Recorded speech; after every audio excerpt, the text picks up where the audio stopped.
Bismillahirrahmanirrahim. Assalamualaikum warahmatullahi wabarakatuh. Alhamdulillahilladzi anzalal qur'ana hudal linnasi wa bayyinatin minal huda wal furqan. Asyhadu an la ilaha illallah wahdahu la syarikalah wa asyhadu anna Muhammadan abduhu wa rasuluhu la nabiyya ba'dah. Allahumma shalli ala sayyidina Muhammadin wa ala ali sayyidina Muhammad, amma ba'd. Kaum muslimin rahimakumullah. Pertama, marilah kita memanjatkan puji dan syukur kehadirat Allah Subhanahu wa taala yang senantiasa Allah Subhanahu wa taala memberikan kepada kita berbagai macam kenikmatan yang tidak bisa kita menghitungnya. Pantas patutlah kita semua bersyukur kepada Allah dengan melaksanakan berbagai macam aktivitas. Mudah-mudahan semua ibadah kita diterima oleh Allah Subhanahu wa taala.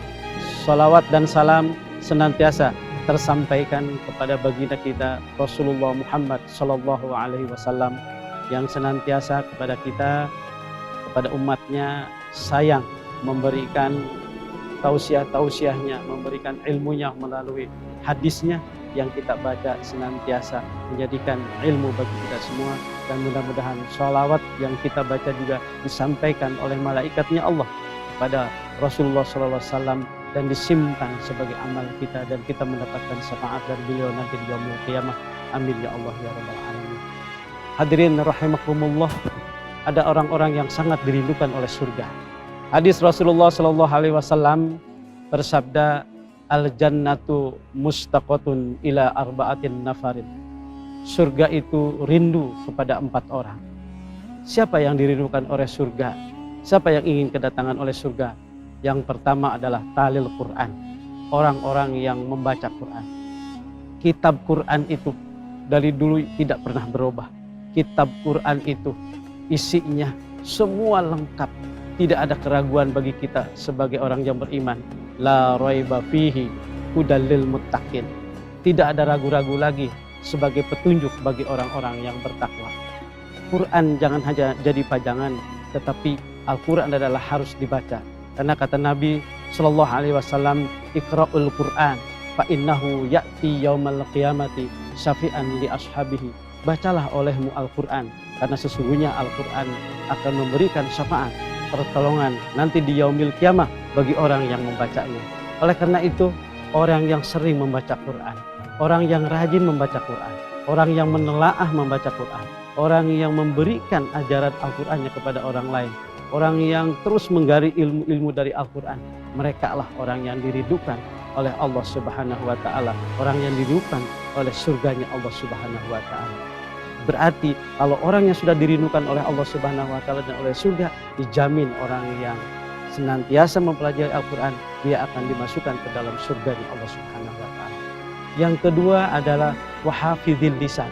Artinya orang yang dirindukan itu orang yang bisa menjaga lisannya.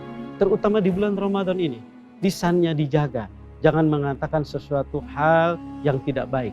Lisannya dijaga, jangan sampai berkata-kata yang kotor, bisa mempengaruhi ibadah puasa, bisa mengurangi ibadah puasa. Lidahnya dijaga, jangan sampai membicarakan orang lain, membicarakan kejelekan orang lain. Kenapa?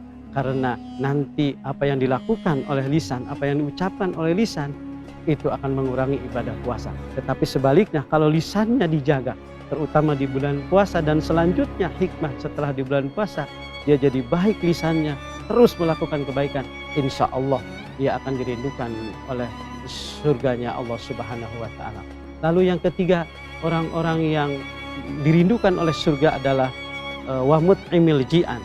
Artinya orang yang memberi makan kepada orang yang lapar. Ini sebaiknya memberikan makan kepada orang yang lapar, kepada orang yang sedang beribadah puasa. Itu sangat baik sekali. Walaupun memang sedekah itu kepada siapapun, tetapi lebih baik sedekah itu diberikan kepada orang-orang yang lapar, yang sedang melakukan ibadah puasa. Kenapa? Karena orang-orang yang sedang melakukan ibadah puasa, itu kan pahalanya untuk Allah. Orang-orang yang melakukan ibadah puasa, itu kan Allah yang menilainya. Ketika datang kebahagiaan waktu buka, dan apabila kita bertemu dengan orang tersebut dan belum memiliki makanan atau minuman, maka kita sebaiknya memberikan makanan dan minuman itu kepada orang-orang yang sedang melaksanakan ibadah puasa. Wa mut'imil ji'ah, memberikan makanan kepada orang-orang yang lapar, dan sebaiknya kepada orang-orang yang sedang melaksanakan ibadah puasa. Yang terakhir, orang-orang yang dirindukan oleh surga adalah wasoimina fi syahri Ramadan, orang-orang yang berpuasa di bulan Ramadan. Subhanallah, kemanapun kita, dimanapun kita, sebagai orang yang bertakwa, tidak lupa dalam keadaan apapun, paksakan kita melakukan ibadah puasa. Ketika bepergian walaupun ada rukhsah, ketika kemanapun kita pergi walaupun ada keringanan, bisa diqadha, bisa dibatalkan, tetapi selama kita kuat dengan fasilitas bagus, kita tetap melakukan ibadah puasa, karena orang-orang yang melakukan ibadah puasa sangat dirindukan oleh Allah Subhanahu wa Ta'ala. Mungkin itu di antara orang-orang yang dirindukan menurut hadis Rasulullah SAW. Tinggal kita tambah dengan amal-amal yang lain, terutama amal-amal yang wajib, amal-amal yang sekiranya ditentukan oleh Allah, oleh Rasulullah SAW. Demikian yang disampaikan, mudah-mudahan bermanfaat. Wabillahi taufiq wal hidayah. Wassalamualaikum warahmatullahi wabarakatuh.